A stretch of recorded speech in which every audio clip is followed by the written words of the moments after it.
On Asia Down Under today, join us as we meet the man behind New Zealand's award-winning pies. Celebrate Eid ul-Fitr with the Muslim community as they end their month-long fast. And get to know the woman dressing some of New Zealand's most recognisable faces.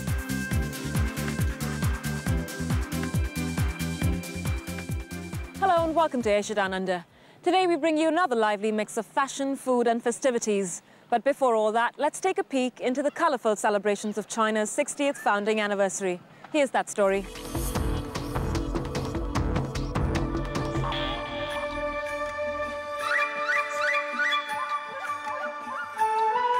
Music, dancing, magic, and acrobatic acts. This free concert at the Civic Theatre celebrates the day when China was founded in 1949. Organized by the United Chinese Association of New Zealand, this is the biggest event in the country to mark China's anniversary, which officially falls on the 1st of October.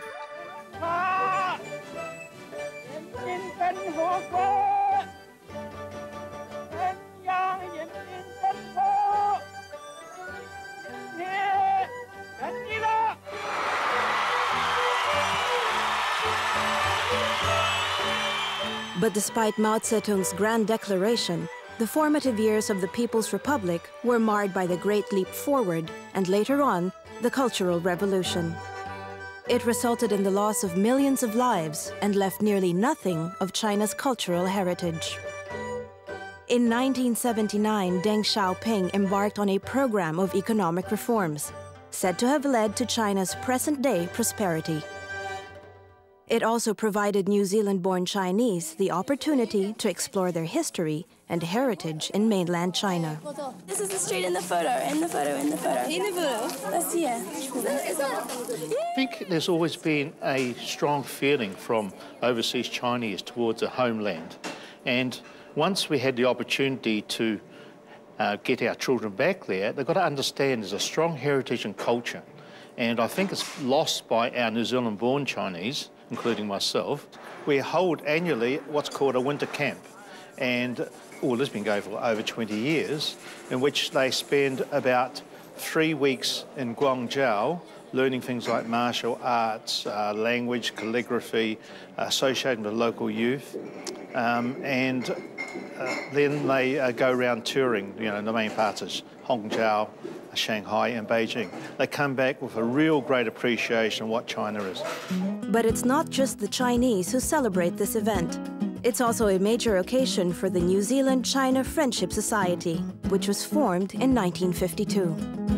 It was started by a group in Auckland, a small group, with the idea that people in New Zealand knew so little about China. Well, I think we still have the basic aim to let people in New Zealand know what China's really like, what the Chinese people are like. Before the society was formed, there were a group of 6 people went over to help him at the Shannon Bailey School. Her branches were formed in Wellington and then Christchurch, and now we have about, 10 or 12 branches. For decades, they've promoted closer ties and supported specific aid projects in China. Today, they're dedicating this music video, Jasmine Flower, which they produced especially for today. The video was filmed in various locations in New Zealand.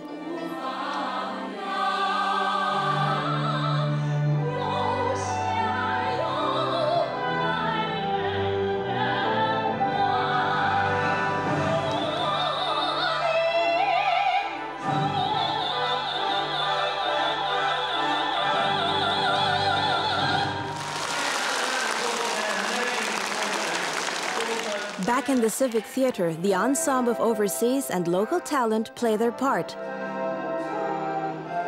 Not only in the celebration, but also in the effort to promote cultural exchanges between China and New Zealand.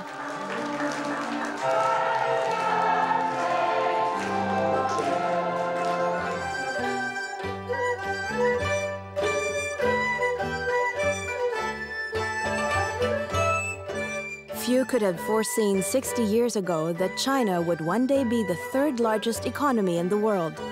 But one thing is certain today: the lessons of the past have their place in the future.